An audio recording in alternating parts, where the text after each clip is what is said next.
শত বাধা সত্ত্বেও যত বাধাই আসুক আমরা ঐক্যবদ্ধ জাতি হিসেবে এই নতুন বাংলাদেশ গঠন করব ইনশাআল্লাহ। ইনশাআল্লাহ। প্রস্তুত আছেন তো সবাই? শত্রুদের মোকাবেলা করতে হবে। চারদিকে শুধু আমাদের শত্রু আর শত্রু। ডক্টর ইউনূসের আসলে কেউ ভালো চাচ্ছে না। প্রিয় দর্শক মণ্ডলী, টাইটেল এবং থাম্বনেল দেখে যারা অবাক চিত্তে ক্লিক করেছেন, আসলে অবাক হওয়ার কিছুই নেই। ঘটনা উল্টা দিকে ঘুরে গেছে। ডক্টর ইউনূসের সাহসিকতার কারণে আমাদের দাদাবাবুরা বিগত 16 বছর যাবৎ আমাদের কাঁধের উপরে বন্দুক রেখে যেভাবে গুলি করছে আমাদেরকে, তারা এখন লেজ গোটায়া ছোট হয়ে আসতেছে। ঘটছে কি আজকে আপনাদেরকে শোনাবো। দেশ এবং দেশের বাইরে যে জায়গা থেকে আজকের এই ভিডিওতে ক্লিক করছেন সকলকে জানাচ্ছি আন্তরিক শুভেচ্ছা এবং অভিনন্দন। ঈদ মোবারক সবাইকে। আসলে আজকে আমার জন্য ঈদের দিন। গতকাল ঈদের দিন না, আজকে ঈদের দিন। নরেন্দ্র মোদী বেশি ফাল পাচ্ছিল না, এখন আবার আটো হয়ে আসতেছে ডক্টর ইউনূসের কাছে। ঘটনা শুনে খুশি হয়ে যাবেন। আজকে আমি 4টা গুরুত্বপূর্ণ নিউজ আপনাদেরকে দিব। একটু আমাকে সময় দিতে হবে। ভিডিওগুলো একে একে আমি আপনাদের সামনে উপস্থাপনা করব, সংবাদগুলো পড়ব। তার আগে চ্যানেলে যারা নতুন আসছেন দয়া করে চ্যানেলটি সাবস্ক্রাইব করে দিবেন এবং সেই সাথে ডক্টর ইউনূসকে যারা পছন্দ করেন তারা ভিডিওতে একটা লাইক দিয়ে দিবেন প্লিজ। আর ঈদের সালামি হিসেবে একটু সাবস্ক্রাইব করেন, ক্ষতি হবে না তো, করে দিন, বুঝছেন? চলেন প্রথম নিউজটা আপনাদেরকে দেই। স্ক্রিনে আপনারা একটা পিকচার দেখতে পাচ্ছেন। ডক্টর ইউনূসকে শেহবাজের ফোন, পাকিস্তান সফরের আমন্ত্রণ। ঘটনা ঘটে গেছে, পাকিস্তান সফরের আমন্ত্রণ। বুঝতে পারছেন বিষয়টা? মাত্র চীন থেকে আসছে। আবার যদি পাকিস্তানে যায়, পাকিস্তানের যে মিসাইল, সেখানে গিয়ে যে ডক্টর ইউনূস আরও কী করবে এটা দেখে তো জ্বালাপোড়া শুরু হয়ে যাবে দাদাবাবুদের। আপনারা কি মনে করেন ডক্টর ইউনূসের কি পাকিস্তান সফরে যাওয়াটা উচিত হবে? আপনি কি মনে করেন? একটু কমেন্ট করে জানায়েন তো। এটা খুশির সংবাদ ছিল না? খুশির সংবাদ ছিল। পাকিস্তান সফরে গেলে আওলা ঝালা লাগায়া যাব। এবার চলেন আরও একটা গুরুত্বপূর্ণ বার্তা আপনাদেরকে দিই। ধীরে ধীরে আসতেছি মূল আকর্ষণে। নরেন্দ্র মোদী বার্তায় কি বলছে ডক্টর ইউনূস রে, খোলা চিঠি কি হলো এটা আপনাদেরকে জানাবো, একটু সাথেই থাকেন। আরও একটা ছোট্ট গুরুত্বপূর্ণ নিউজ দিই। স্ক্রিনে আপনারা একটা পিকচার দেখতে পাচ্ছেন, পিনাকি ভট্টাচার্য, আপনারা সবাই চিনেন। দাদার ফেসবুক পেজ যেটা ছিল সেটা ফেসবুক সাসপেন্ড করে দিয়েছে। এই জিনিসটা আপনাদেরকে অবগত করলাম, কারণ এটা হয়তো আপনারা না জানলে আপনারা বিভ্রান্ততে পড়বেন। কারণ এই চ্যানেলে অনেক দর্শক আছে যারা পিনাকি ভট্টাচার্যকে ভালোবাসে। ফেসবুকের কিছু কমিউনিটি গাইডলাইনের কারণে দাদাকে বিভিন্ন লেখা লিখে তো এগুলো তারা সাপোর্ট করে না, এই জন্য তারা পিনাকি ভট্টাচার্যর পেজকে সাসপেন্ড করছে। এটা ছিল একটা ছোট্ট নিউজ। এবার আরও একটা গুরুত্বপূর্ণ নিউজ আছে, এরপরেই নরেন্দ্র মোদীর বিষয়টা বলতেছি। গুরুত্বপূর্ণ নিউজ হচ্ছে, আমাকে ইন্ডিয়ান এক মুসলিম ভাই কমেন্ট করছিল যে ওহাব ভাই, আপনি ভারতে মুসলমানদের উপরে নির্যাতন হয় এটা নিয়ে কথা বলেন না কেন? অবশ্যই বলবো, কিন্তু নির্যাতনের আগে যে জিনিসটা আমার কাছে আসছে, ঈদের দিন একটা ভারতে অনাকাঙ্ক্ষিত ঘটনা ঘটে গেছে, এরকম কখনো ঘটে নাই। নরেন্দ্র মোদী হয়তো এই সুযোগগুলো দিতেছে, কারণ সম্পর্ক তৈরি করতে হবে, অবস্থা ভয়াবহতার, বুঝছেন? ঘটনা কি ঘটছে? ভারতের ঈদগাহে আসা মুসল্লিদের উপরে সনাতনী ভাইদের পুষ্পবৃষ্টি। একটু আলহামদুলিল্লাহ কইতেন না? এটা ভালো, আসলে ভালো হলে ভালো বলতে হবে। ঘটনা কি ঘটছে একটু সংক্ষেপে বলতেছি। সোমবার 31শে মার্চ সকালে রাজস্থানের জয়পুরের দিল্লি রোডে অবস্থিত ঈদগাহ মাঠে হাজার হাজার মুসলমানরা ঈদের নামাজ পড়ার জন্য একত্রিত হয়েছে। সেখানে গেরুয়া পোশাক পরা কিছু সনাতনী ভাইরা এসে মুসল্লিদের উপরে গোলাপ ফুলের পাপড়ি বর্ষণ করছে আর কি। এটা কেন করছে?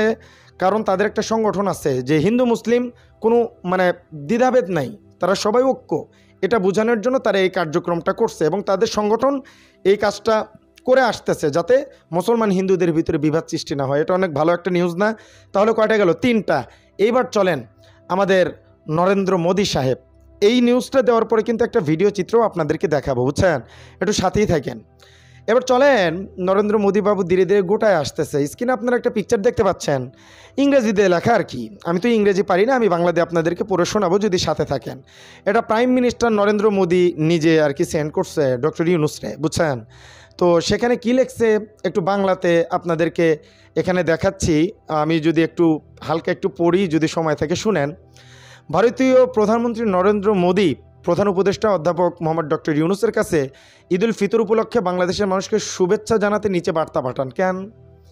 আপারে তো পাঠায় দিচ্ছি, এখন শুভেচ্ছা পাঠানো লাগে কেন? আমরা চায়না দিয়ে ঘুরে আসছি, আমরা পাকিস্তান যাইতেছি, আমাদের আর শুভেচ্ছা বার্তা লাগবে না বাবা। দেখেন আরও কি বলতেছে। পবিত্র রমজান মাস ঘনিয়ে এসেছে। আমি এই মুহূর্তে আপনাকে বাংলাদেশের মানুষকে ঈদ উল ফিতরের আনন্দময় শুভেচ্ছা জানাচ্ছি। পবিত্র মাসে 200 মিলিয়ন ভারতীয় ইসলামী বিশ্বাসী ভারতীয় তাদের ভাই বোনদের সাথে রোজা ও প্রার্থনায় পবিত্র সময় কাটাতে যোগদান করেছেন। তার মানে শেষের কথাটা একটু পরে, আমাদের দেশের মধ্যে বন্ধুত্বের বন্ধন আরও দৃঢ় হোক, মহামান্য আমার সর্বোচ্চ বিবেচনার আশ্বাস গ্রহণ করুন নরেন্দ্র মোদিজি। এটা কেটা বলছে? এই পর্যন্ত যারা দেখছেন, এখন নিউজ শেষ, আপনারা চাইলে চলে যেতে পারেন। আমি ভিডিও দেখাইতে চাইছিলাম, ভিডিও দেখাবো না, আমার 2-2.5 মিনিট আমার একটু কথা আছে আপনাদের সাথে। এই যে সম্পর্ক বৃদ্ধি করতে চাইতেছে, আপনি কি মনে করতেছেন যে কম ঠেলাই পড়ে নরেন্দ্র মোদী এই কাজ করতেছে? না, ঠেলার নাম বাবাজি। আপনি যত কুতুর কুতুর করবেন সবাই আপনারে পিছা ফেলাইব, কিন্তু আপনি যখন সবার মানে উপরে অ্যাকশনে কথা বলবেন, পাওয়ার পিচ দিবেন, তখন সবাই সাইলেন্স। এটা ঘটতেছে তো, আমরা দেখলাম না? এই যে নরেন্দ্র মোদী, কি দরকার আছে? সম্পর্ক দৃঢ় করার কথা বলতেছেন, আমরা পাকিস্তান যাইতেছি, আপনার সম্পর্ক দৃঢ় কথা বলতেছেন।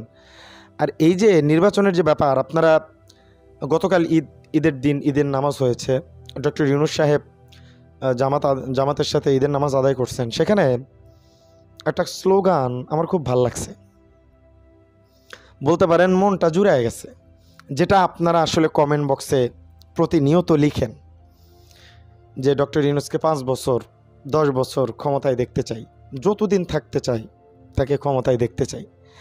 যদিও এটা সম্ভব না। প্রফেসর ডক্টর মোহাম্মদ ইউনূসের বক্তব্য আমি শুনছি, তিনি বলছেন যে ডিসেম্বর অথবা 26 জুলাইয়ের মধ্যেই নির্বাচন হবে, এটা তিনি বলছেন। কিন্তু আজকে ঈদগাহ মাঠে যে ঘটনাটা ঘটছে, ইতিহাস সাক্ষী হয়ে গেল। এক বাক্যে সবাই 5 বছর চাই স্যার, আপনারে 5 বছর চাই। বাংলাদেশের 16 বছরের ইতিহাস, আগের ইতিহাস তো জানি না, ছোট ছিলাম, কোনো সরকার প্রধানের সাথে মানুষ হাত মিলাইতে পারছে, সাধারণ জনগণ মনের কথা বলতে পারছে, এক কাতারে নামাজ পড়তে পারছে। এটা অবশ্যই আমাদের জন্য প্রাউডের বিষয়, সবাই সাধুবাদও জানাইছে।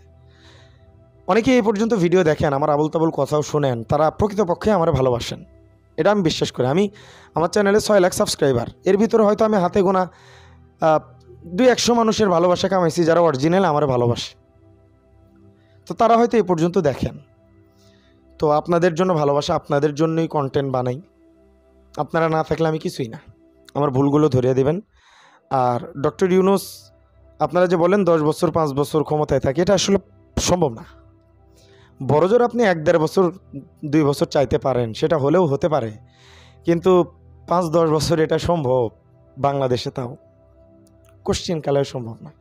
তো এই চিন্তা ভাবনা যারা আসলে আমরা লালন করতেছি, এগুলো আসলে না, দোয়া করা যে আল্লাহ পাক রব্বুল আলামিন বিএনপি নেতাকর্মীদের মন নরম করে দেখ। ডক্টর ইউনূস, আমি একটা জিনিস বুঝি না, আসলে সমস্যাটা যেটা হয়েছে বিএনপি নেতাকর্মীদের কন্ট্রোল করা যাইতেছে না, এটাই, তাছাড়া আর কোনো সমস্যা নেই।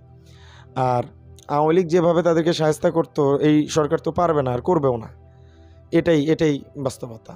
আর এদিকে বিএনপি আপনার ভালোবাসা হারাবে, এই জন্য ডক্টর ইউনূসকে সময় দেওয়া যাচ্ছে না আর কি, বুঝছেন? তাছাড়া আর কিছু না। ডক্টর ইউনূস কাঠামোগত উন্নয়ন সব কিছু সংস্কার করে দিয়ে গেলে, অর্থনীতির চাকা সচল করে দিলে তো বিএনপিরই ভালো, তারা বসে খাবে, কোনো টেনশন হবে না। কিন্তু তারপরেও তারা মানতে নারাজ, এটা বুঝতে হবে। তো যাই হোক, বসে থেকে ভিডিও করতেছি, গলাও ভেঙে গেছে, প্রচণ্ড ব্যথা করতেছে, তারপরেও কথা বলতেছি। দোয়া করবেন আমার জন্য। ঈদ মোবারক সবাইকে, ভালো থাকবেন, সুস্থ থাকবেন। আসসালামু আলাইকুম রহমতুল্লাহি ওয়া বারাকাতুহু।